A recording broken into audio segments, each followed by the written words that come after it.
Right. We have the Android hacking class coming up in October, and we have the Android version of Pegasus that we'll be using in that class, among others, malware that applies to Android hacking. So Pegasus is a real special case because it's been so widely used by governments around the world to spy.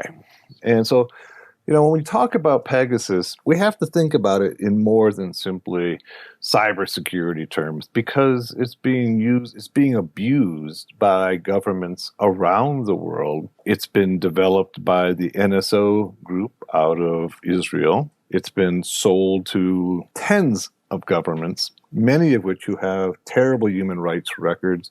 It's been used to spy on human rights activists, journalists, what have you. And initially, its reason for being was to be able to spy on terrorists and other lawbreakers. But it's being abused by spying on a lot of people. And it's something that it might sound strange coming from a hacker, but it's something that we have to, as a global community, have to address is that what is legitimate and what's not. And this particular piece of malware that is capable of spying on anybody, anytime, is running wild and disrupting a lot of people's lives and actually taking some people's lives. So it's something that I think that the viewers need to be aware of, and we'll talk more about some of the technical aspects of it. But you need to be aware, first of all, that it's being used and abused.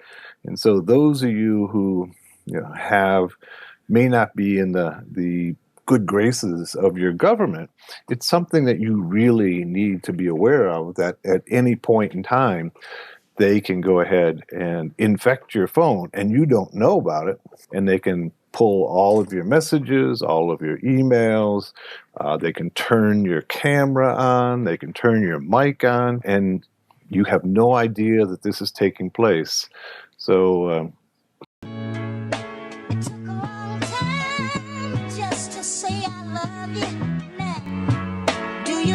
look, I came back to tell you nothing's in the dark, and everything you wanted was within you at the start. Know it's weighing on you heavy, tearing you apart, but a lot of niggas wouldn't have made it, nigga, you got heart. Walking through your city daily, I cannot adjust. Pushing through your block, just to see the dust. I tend to wallow in places I should have never been.